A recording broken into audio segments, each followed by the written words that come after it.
Assalamualaikum warahmatullahi wabarakatuh. Apa kabarnya Ananda yang soli dan solihah? Semoga kita selalu diberikan kesehatan dan keberkahan oleh Allah Subhanahu wa Ta'ala. Hari ini kita akan melanjutkan pembelajaran geografi kita tentang desa. Kemarin kita sudah mempelajari ya tentang pengertian desa, terus sektor-sektor yang ada di pedesaan. Hari ini kita akan melanjutkan pembelajaran tentang sumber daya alam dan macam-macam desa. Sebelum itu, marilah kita berdoa agar Allah memberikan kita kefahaman dan keberkahan ilmu. Berdoa mulai. Bismillahirrahmanirrahim. Allahumma anfa'na bima 'allamtana wa 'allimna ma yanfa'una wa zidna 'ilman nafi'a. Rabbi zidna 'ilma warzuqna fahma birahmatika ya arhamar rahimin. Alhamdulillah kita sudah berdoa. Sekarang Ustaz akan menjelaskan tentang sumber daya alam yang ada di desa. Nah, apakah kalian tahu pengertian dari sumber daya alam? Nah, sumber daya alam biasa disingkat dengan tulisan SDA. Sumber daya alam adalah segala sesuatu yang Allah ciptakan yang berasal dari alam untuk memenuhi kebutuhan manusia. Sumber daya alam yang ada di pedesaan, contohnya berlimpahnya air, hasil pertanian, hasil perkebunan, hasil perikanan, dan hasil peternakan. Untuk hasil-hasil tersebut kita sudah bahas ya di pertemuan yang lalu. Apakah kalian masih ingat? Masya Allah, luar biasa kalau masih ingat. Nah, di desa, air yang ada itu masih berlimpah. Tanahnya pun masih subur dan luas. Tumbuhan yang ada di desa itu beraneka ragam. Ada kayu, berbagai macam kayu, ada bambu, ada hasil perkebunan dan hasil pertanian. Udara yang ada di desa juga lebih sejuk daripada yang ada di kota. Apakah kalian pernah berkunjung ke desa orang tua kalian atau desa nenek kalian? Bagaimana kondisi udaranya yang ada di sana? Ya, biasanya jauh lebih sejuk daripada yang ada di kota. Kalau di kota, udaranya lebih panas biasanya. Kalau di desa, jauh lebih sejuk. Karena masih banyaknya tumbuhan-tumbuhan yang ada di pedesaan, itulah yang membuat udara yang ada di desa jauh lebih sejuk dan berlimpahnya pasokan oksigen.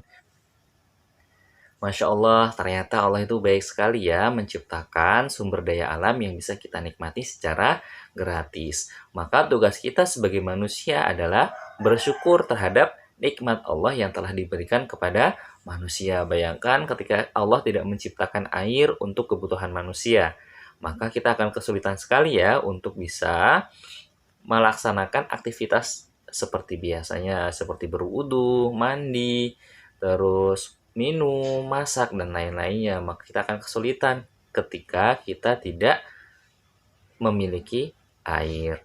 Nah, selain bersyukur, kita juga harus menjaganya. Kita sebagai khalifah harus menjaga bumi yang telah Allah ciptakan. Karena manusia dijadikan khalifah di bumi untuk menjaga bumi, bukan untuk merusak bumi. Nah, selanjutnya kita akan membahas tentang macam-macam desa. Desa itu dibagi menjadi dua bagian. Coba kalian lihat gambar berikut ini. Ini gambar pertama, dan ini adalah gambar yang kedua. Apa perbedaannya? Perbedaannya dilihat dari segi letak atau lokasinya. Perhatikan gambar yang pertama. Gambar pertama disebut dengan desa nelayan. Desa nelayan berada di pinggir pantai atau di pinggir laut. Mata pencarian masyarakat desa nelayan mayoritas adalah sebagai nelayan tentunya dan memanfaatkan sumber daya alam yang ada di laut. Biasanya berupa garam, berupa rumput laut, mutiara, dan lain-lainnya. Sekarang kita perhatikan desa yang kedua. Desa yang kedua disebut dengan desa agraris. Desa agraris berada di sekitaran gunung, dataran tinggi, atau dataran rendah. Mata pencariannya masyarakat desa agraris itu jauh lebih luas ya. Semua sektor yang ada, yang sudah kita jelaskan sebelumnya, itu ada di desa agraris. Mulai dari sektor pertanian, perkebunan, perikanan, maupun di sektor peternakan. Jadi paham ya, desa dibagi menjadi dua, atau macam-macam desa, yaitu ada dua. Yang pertama, desa nelayan, yang kedua, desa agraris. Desa nelayan kita review kembali, yaitu desa yang berada di pinggir laut maupun pantai. Mata pencariannya yaitu berupa nelayan maupun memanfaatkan sumber daya alam yang ada di laut. Desa agraris yaitu desa yang berada di dataran rendah, dataran tinggi maupun di pegunungan. Mata pencarian masyarakat desa agraris yaitu di 4 sektor. Yang pertama perikanan, perkebunan, peternakan, dan pertanian. Jadi paham ya tentang pedesaan. Alhamdulillah kita sudah mempelajari hari ini yaitu sumber daya alam yang ada di desa dan macam-macam pedesaan. Terima kasih sudah menonton video pembelajaran pada hari ini. Semoga bermanfaat.